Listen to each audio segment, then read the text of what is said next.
બોડેલીમાં ભૂંડનો આતંક જોવા મળ્યો। નાની બાળકી પર જીવલેણ હુમલો કરવામાં આવ્યો। બોડેલીના ચાચક વિસ્તારમાં ગાયત્રીનગર સોસાયટીમાં 3 વર્ષની બાળકી પર ભૂંડે હુમલો કર્યો।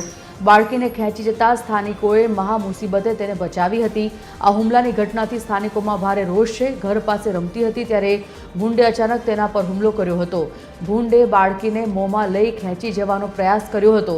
સ્થાનિકોએ બાળકીને છોડાવવાના ઘણા પ્રયાસો કર્યા હતા। મહામુસીબતે બાળકીને છોડાવી હતી। બાળકીને તાત્કાલિક બોડેલીના સામૂહિક આરોગ્ય કેન્દ્ર લઈ જવાઈ ત્યારે જ્યાં તબીબો દ્વારા સારવાર આપવામાં આવી। બોડેલીની આસપાસ ફરતા ભૂંડના ટોળાને જંગલમાં છોડવાની માંગ કરવામાં આવી છે। અહીંયા છે ને તો આ છોકરું વાસણ ધોતા હતા અને છોકરું પાસે હતું તો ભૂંદરું અહીંયા આવીને ખેંચીને લઈ ગયું છે, કૂદી લઈ ગયું।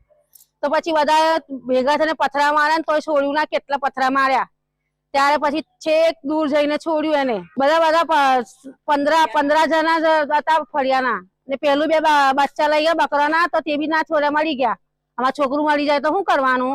કેટલોક તોડો મૂકી ગયા છે અહીંયા। પેલું વચમાં એક ભૂંડરું ડિલિવરી કર્યું, એ બચ્ચો એ કર્યું તો 8 બચ્ચો વાળું લઈ ગયા ને તો પાછા બીજા દિવસે છોડી ગયા। हम बर्तन धो रहे थे, हमारी छोकरी को पकड़ के ले गया भूंड, पकड़ के ले गए। इन सब ने डीले मार के छुड़ाया, हॉस्पिटल ले गए, एक सुई लगाई।